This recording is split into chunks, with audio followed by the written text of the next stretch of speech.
L'université de Galatasaray à Istanbul, francophone et francophile. Pourtant même ici, le projet de loi français sur la négation du génocide arménien a du mal à passer. Ahmet Kouyaş est l'un des nombreux historiens turcs à travailler sur les massacres d'Arméniens par le régime ottoman entre 1915 et 1917. Il récuse toute intervention du législateur français sur cette question. C'est une aberration. Les gouvernements, les élus, les assemblées nationales, les sénats n'ont pas à écrire l'histoire. Une vision de l'histoire qui évolue en Turquie.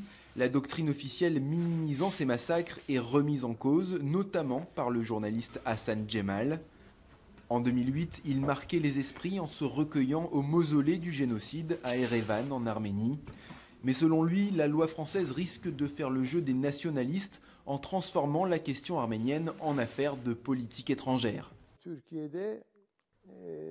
Cette proposition de loi, c'est un coup porté aux gens qui se battent pour la démocratie et la liberté d'expression ici en Turquie, pour les gens qui se battent sérieusement pour que la Turquie affronte son propre passé.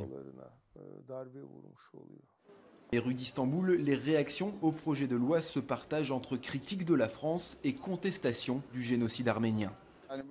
Ça ne devrait pas se passer comme ça. La France fait une erreur. Cette politique est vraiment mauvaise. La question arménienne est complètement ridicule. Ça n'a pas eu lieu. C'est juste de la politique. Les Français font ça pour leur propre intérêt, au nom du soi-disant génocide arménien. Si le texte est voté, ces propos, tenus en France, pourraient entraîner jusqu'à 1 an de prison et 45 000 € d'amende. Évidemment, je répéterai là-bas que ça n'a pas eu lieu, même si je sais que ça peut m'envoyer en prison. Lors de la reconnaissance du génocide arménien par le Parlement français en 2001, puis à l'occasion d'un projet de loi similaire en 2006, le ton était déjà monté entre les deux pays. Cette fois-ci, en plus des menaces de représailles économiques, l'ambassadeur de Turquie en France a d'ores et déjà annoncé qu'il rentrerait en Turquie si la loi était votée.